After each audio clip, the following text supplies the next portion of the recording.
Voilà, l'Afrique et la communauté internationale qui supportent donc le Mali.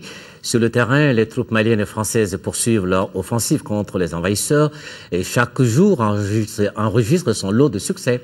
Après Gao, qui est sous contrôle depuis hier, les forces armées maliennes et françaises sont aujourd'hui à la conquête de Tombouctou et Kidal. À Kidal, où le refuge du chef Ansardine, Liad Agali, a même été détruit par le bombardement de l'aviation française. On fait le point avec Sidiki Dambélé.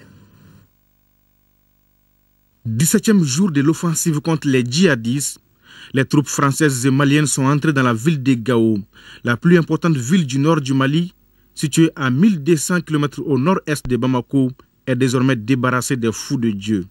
Les forces sont venues à bout du Moujao, les mouvements pour l'unicité et le djihad en Afrique de l'Ouest, qui est à l'origine de nombreuses exactions. Des membres des forces spéciales bénéficiant d'un appui aérien se sont d'abord emparés de l'aéroport et du pont stratégique de Wabaria. Puis des soldats africains, notamment du Tchad et du Niger, sont venus par avion du Niger voisin jusqu'à Gao. Ils sont maintenant chargés de patrouiller dans la ville. Mes sentiments, je tombe du ciel pour être chez moi. Grâce à Dieu et grâce à la France. Après Gao, ce sont les villes de Tombouctou et de Kidal qui sont les cibles du jour. Pour échapper au raid de l'armée française, les islamistes auraient quitté leur fief de Kidal pour se réfugier dans les montagnes environnantes de l'extrême nord-est du pays. Sur ce front, situé à 1500 km de Bamako, les frappes aériennes ont notamment touché le domicile de Liad Agali, le numéro 1 d'Ansardine.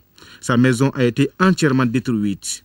Et enfin, bonne nouvelle à Gao, le réseau téléphonique est établi ce dimanche à 17h au bonheur des populations.